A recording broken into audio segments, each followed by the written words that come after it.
So a few weeks ago, a company called Freewell sent me this, which is their V2 magnetic hybrid filter. And they're not sponsoring this video, but I wanted to show you this thing because after using it, this is now hands down my favorite ND filter that I've ever used. And it solves one of the main issues that I've had with pretty much every other filter that I've used so far. And it also solves the main reason that held me back from actually ever picking up a magnetic filter. So this is a 2-in-1 filter that combines a variable ND with a circular polarizer. When you pick it up, the filter comes in a carrying case, and in here you've also got a front and a rear cap that you can attach to the filter magnetically to keep it safe. And there's also an 82mm magnetic base ring that's in here that you would attach to one of your lenses, and then you can snap the filter onto that. Now, up until this point, I had one main variable ND filter, which was also a 2-in-1 combined with a circular polarizer, and I also had a set of step-up adapter rings. And anytime when I wanted to swap that filter across different lenses, I would have to unscrew it from one of my lenses, screw a bunch of the adapter rings onto another lens, then screw the filter onto the front of those. But sometimes things would get stuck and I would have to like mess around with them and force them in order to actually get them free and be able to use them. Or I would find myself in situations where I would be bouncing between filming outdoors and indoors,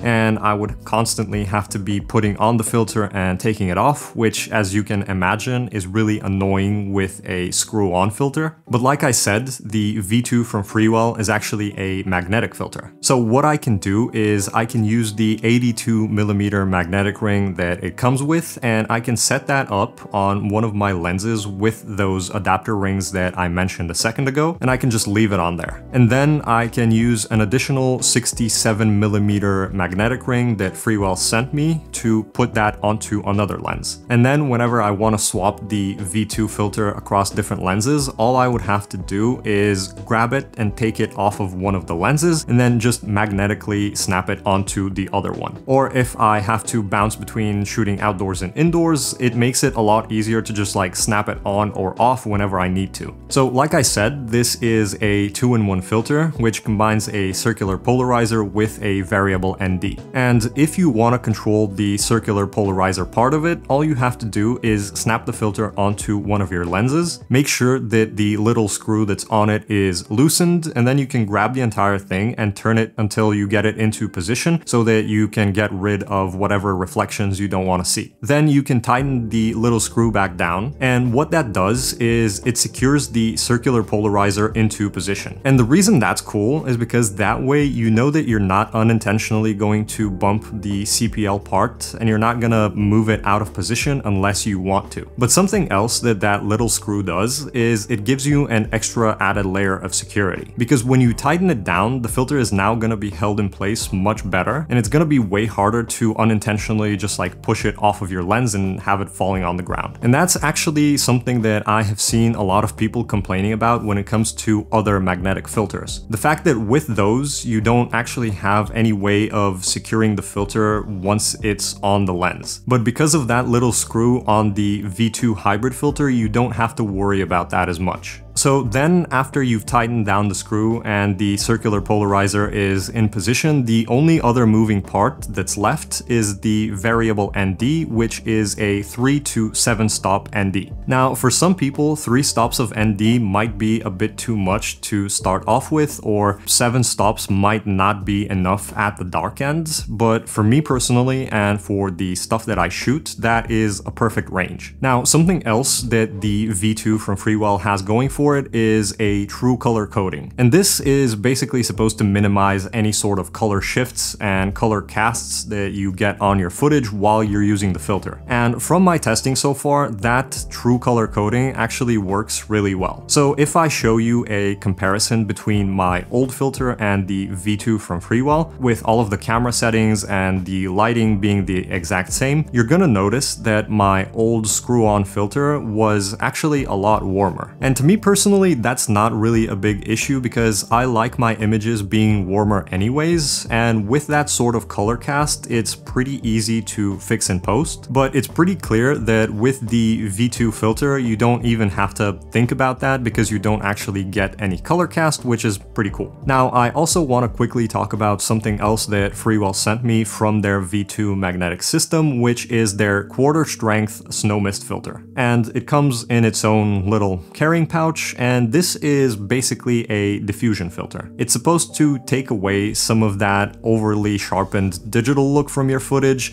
It lowers the contrast a little bit and it blooms the highlights. And I've said it a bunch of times before, but I personally really like diffusion filters, and this one is no exception. But the first time I used it, I was a little surprised because it's actually more subtle than I thought it would be. Normally, quarter strength diffusion filters are pretty noticeable on your footage, but that's not really the case with this one. And maybe it's just because of the type of filter it is. I haven't really heard of a snow mist filter until now, and I'm not sure if it's supposed to be similar to any other diffusion filter that I've actually used. But if I show you a comparison of a clip that I shot with that quarter strength snow mist filter compared to that same clip just shot with my 1/8 black mist filter, which I've been using for pretty much everything, you should be able to notice that the snow mist filter isn't really that much stronger than the black mist filter, even though it should be, considering that the snow mist is a 1/4 and the black mist is a 1/8. But yeah, it's still a great filter. I just find it a little bit weird and I need to get used to what it actually does to my footage. And the cool thing is that you can also magnetically attach it to the front of the V2 hybrid filter so that you can stack them together and use them at the same time. Or if you don't want to be using the hybrid filter, you can just flip around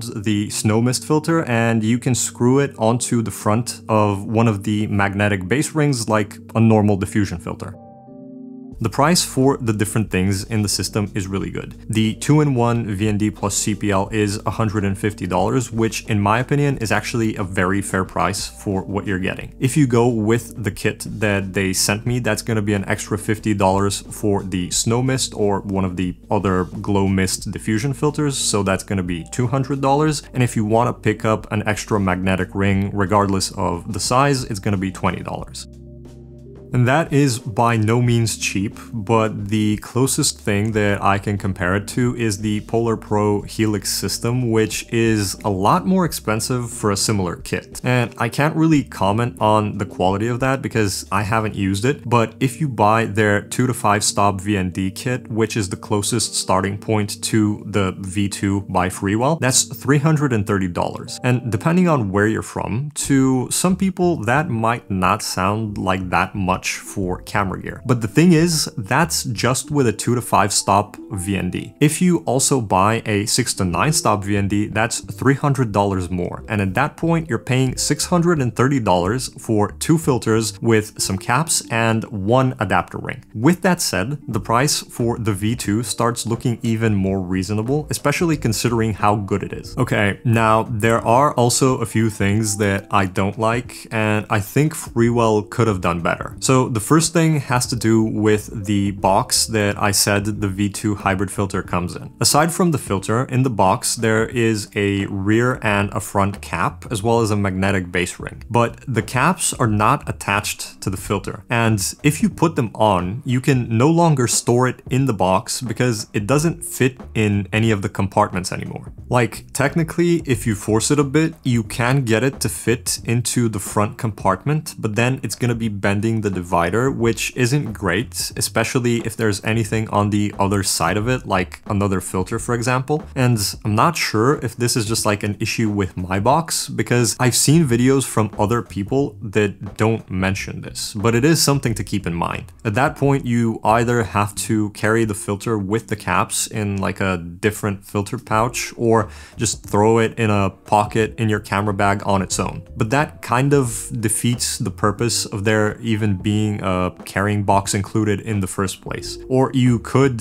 kind of use it for other stuff, but then that brings up another issue. The box is cool, but it's way too rigid and it's not easy to find a spot for it in your camera bag. And if you do find a spot for it, it's gonna take up way too much space because you can't really like squish it like you could with a fabric filter holder. Also, separate filters like the Snow Mist one have their own pouches, which is a good thing, but then there's more that you have to keep track of and remember to take. Something else to mention is that the screws that secure the filter in place can fall out and get lost because there is nothing keeping you from loosening them way too much. And the filter usually comes with two of these that you can use at the same time on each side of it, but I've actually taken one of them off and just like put it away as a spare because it seems like one does the job just fine for now. And there is an option to pick up a replacement pack of 4 screws on the Freewell website for like $5 if you need to, but then you would have to wait for them to arrive, and until that happens you can't really use the filter properly. Because the VND part of it has a good bit of resistance, if you don't tighten the screw to keep the CPL in place, when you turn the ND, you're gonna end up rotating both of the sections together instead of actually just changing the ND. And it just feels like a bit of an oversight to make such a small screw and not really have a way of keeping it from falling out and getting lost. And the final thing that I could think of while planning for this video is that you can only attach the mist filter to either the front of the VND with a magnet,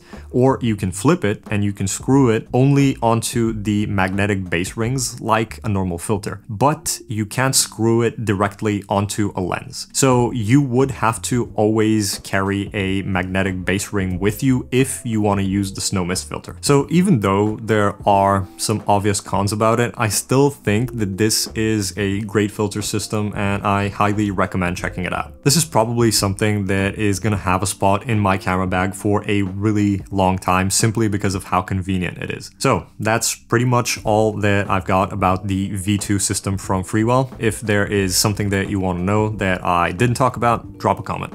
All right, see you in the next one.